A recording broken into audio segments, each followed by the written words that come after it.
Rev up your engines!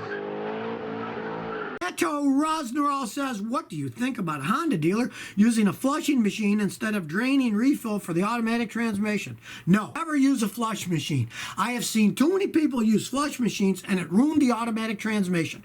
Drain and refill is the only thing you should do with a Honda, because when you flush, you're using pressure, and sometimes little pieces of crud will get jammed into a hole, and a transmission that had no problems in the first place ended up having a whole bunch of problems later on. So never use a flush machine. The only time I say to people, well, give it as a last resort. If they got a transmission that doesn't even move, what the heck? Have a guy hook up a flush machine and try to flush it to see if at least it'll start running.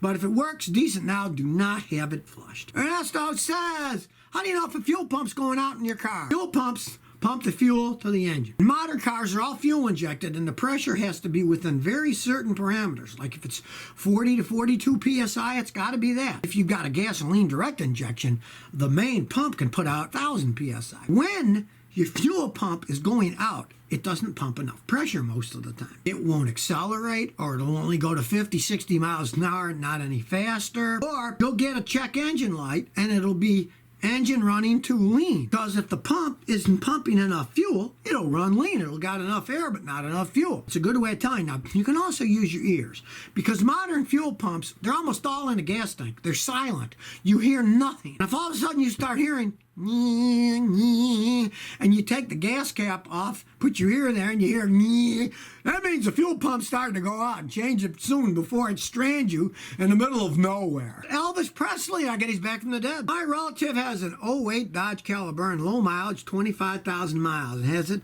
since new. Wants to change the antifreeze due to age with the low mileage. Should we consider a water pump also? Nah, not really. 25,000 miles is nothing. Antifreeze, it basically breaks down through use. It gets hot, it gets cold, you're running it through the engine. Since it's only got 25,000 miles on it, it isn't going to be that badly worn, and the pump has only spun a little bit.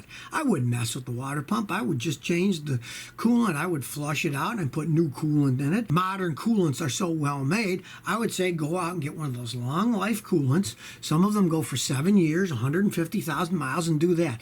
I wouldn't spend the money on a water pump because it shouldn't have any problems. The driving and the mileage that wears out a water pump, it hasn't spun that much. It's only gone for 25,000 miles. BC Green says, Scotty, how do you clean and maintain a good safety belt? It's got a little latch in them, but a lot of them are electronic, and they have a switch inside to tell the computer that you have your seatbelt latched on. So the best way of that is just using the modern WD-40. WD-40 lubricates, but it also does not harm electrical parts. You could spray some on, and then you wipe the excess off, and you won't have any problems with them sticking, and you won't ruin the electrical portion, because say if you just use spray oil, well, hey, that's going to ruin the electronics, but the WD-40 is electronic safe. Well, you know, that's a good way, and it actually shines quite well. I know guys that if they're kind of sleazy and they're selling a used car, they actually get WD-40 and they put it all over the paint. It makes it look shiny for a few days. It's a dirty trick that people have done. I've known people who bought cars like that, and then later they looked horrible. It's actually good for making things look shiny, too, so try some of that. Harsher Kamo says, Scotty, I went to start my car this morning. The fuel gauge was below the F. Came back 2 minutes later, it went above the F line. What can be that? Is it low battery voltage or something? You're talking about a little bit below the F, and then a little bit above the F. As cars age, things aren't as accurate as they once were.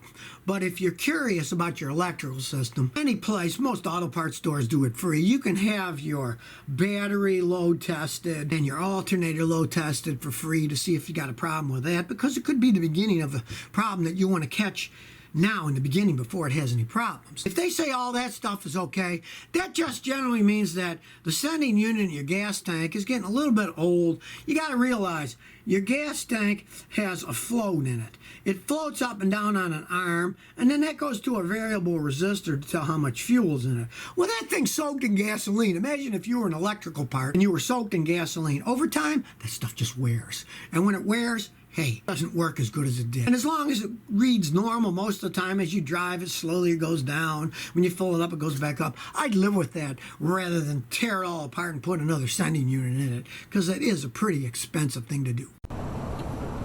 So if you never want to miss another one of my new car repair videos, remember to ring that bell.